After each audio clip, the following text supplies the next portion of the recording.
later on in my mission got very, very difficult.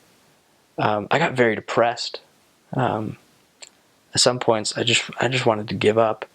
It was about 18 months into my mission, and I was so low. What had happened, I was just in an area that was great, really awesome area.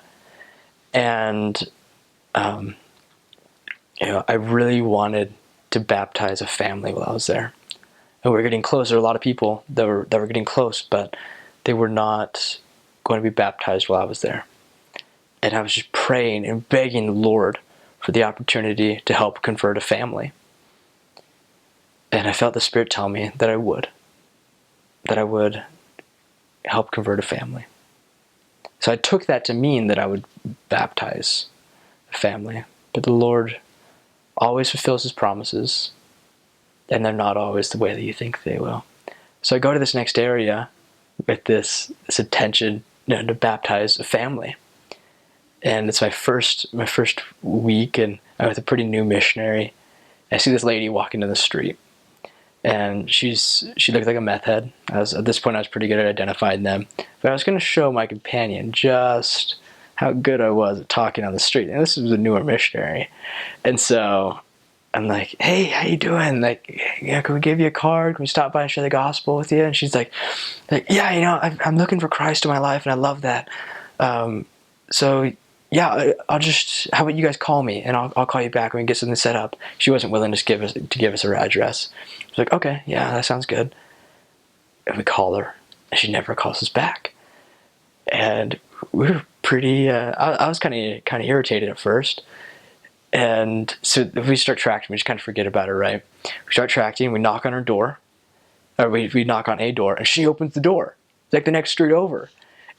And like, oh, hey, how are you? It was Heather, right? And she was like, yeah. So we talked to her. She's like, come back another time. Like, my boyfriend, I'm not sure how he'd feel about you guys, but yeah, just come back another time.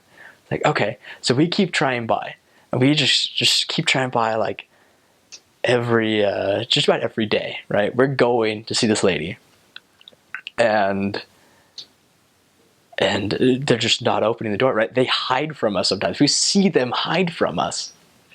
So, but we just keep going by. At this point, it's kind of out of irony, actually. It's getting towards the end of the night. Like, okay, who should we go see? Our appointments fell through. Let's go try let's go try Heather's. So we go over there, and her boyfriend answers the door. This guy named JD. Awesome guy. So cool. And so we're just talking to him, and he has all these questions just about, like, about the Bible and about God and about religion and everything like that. And it was great talking to him. He's like, yeah, come by again. Totally come by again. And so we keep trying by, but we just can't get a hold of anybody. It's still the same thing. And finally, it's New Year's. It's New Year's night, and we had to be in early on New Year's because of the partying and stuff, and they don't want us out late. If we're going to try by one more house before we go home, and it's JD and Heather's. They open the door and let us in. We sit down with them and have an incredible lesson with this family. We meet them, we meet their kids, just great people. We just have these wonderful experiences with them, and I end up teaching them for about 4.5 months. I just grow so close to this family and care about them so much. And they didn't get baptized while I was there. And that was really hard. Nobody got baptized while I was there. In fact, nobody got baptized there for 3 years. It was a really hard area. Very discouraging at times. But I knew the Lord had fulfilled his promise. That while I wasn't there to baptize JD and Heather or their family, that I could be there to help them, to be their friend, and to help them to know that the Lord was with them, help them to know that Christ was their Savior. And so while I didn't baptize them, I did help convert a family.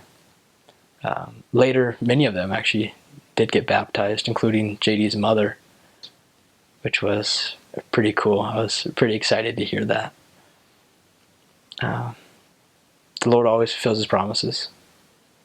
They may not be exactly how you think that he will fulfill them, but he does. He hears you. He heard me. He loves us. This is his work.